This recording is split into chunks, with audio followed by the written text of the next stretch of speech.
Jérôme Lavrieux qui disait oui mais moi je vais pas chez le coiffeur pour me faire contaminer. Qu'est-ce que vous répondez à ça?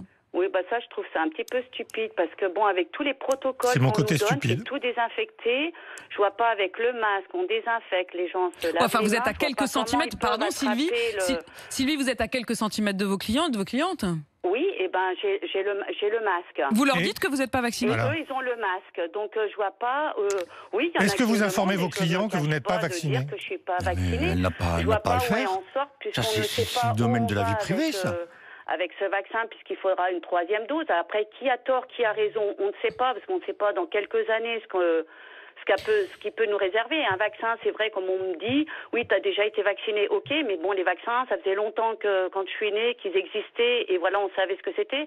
Là, c'est toujours cette question du recul. Sylvie, on va pas rouvrir absolument tout le dossier du vaccin ce matin, mais ce que je trouve intéressant quand même, Sylvie, c'est que vous, en l'occurrence, vous êtes au contact du public, et c'est exactement ce qu'on disait tout à l'heure. L'argument de ce chef d'entreprise, ce parti pris ce matin sur RMC qu'il exprimait à 6h40, c'est justement de dire non seulement tous ceux qui sont au contact du public, je veux qu'ils soient vaccinés, mais même les autres derrière, parce que ceux qui ne sont pas au contact des publics sont au contact de ceux qui sont avec le public. Vous voyez ce que je veux dire? C'est une question de cercle concentrique. Et son personnel vient au travail comment? Oui, mais bon, métro, en bus.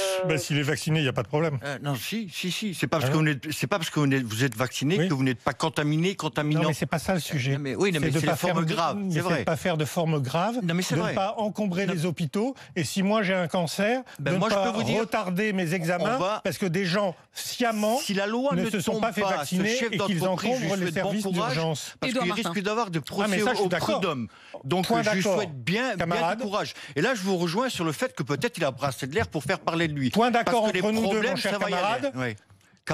Il y a une loi. C'est vrai, vous êtes de gauche. Il doit la respecter. Oui, voilà. Si la loi ne lui permet pas de demander le pass sanitaire, il n'a pas à le demander. Mais la question, c'est est-ce qu'il faut changer la loi? Est-ce qu'il faut généraliser? Est-ce que c'est le rôle des patrons de vérifier que leurs employés sont vaccinés? Et je pose la question, je me mettre les pieds dans le plat. Quand on entend Sylvie il peut contribuer au débat pour faire évaluer la loi, mais il ne peut pas l'anticiper. Quand on entend Sylvie à l'instant, mais s'il y avait une cohérence, alors je reviens sur le mot que vous disiez tout à l'heure, Edouard Martin, mais enfin s'il y avait une cohérence et que si la question fondamentale c'était celle du rapport et du contact avec le public, on se dit que le pass sanitaire il devrait être demandé à tous les coiffeurs et les coiffeuses, non? Et pas uniquement les coiffeurs, les coiffeuses. Dans les métros, dans les bus, partout. Et il y a énormément d'endroits où on ne demande pas le pass sanitaire. Ça veut dire que ce qui vous choque, Edouard Martin, c'est moins le pass sanitaire que le déséquilibre ou l'inégalité. Exactement. Voilà. Exactement. L'homme de l'égalité, ça c'est plutôt côté gauche. Et Jérôme Lavrieux, je peux le rejoindre c'est votre côté homme à la fin.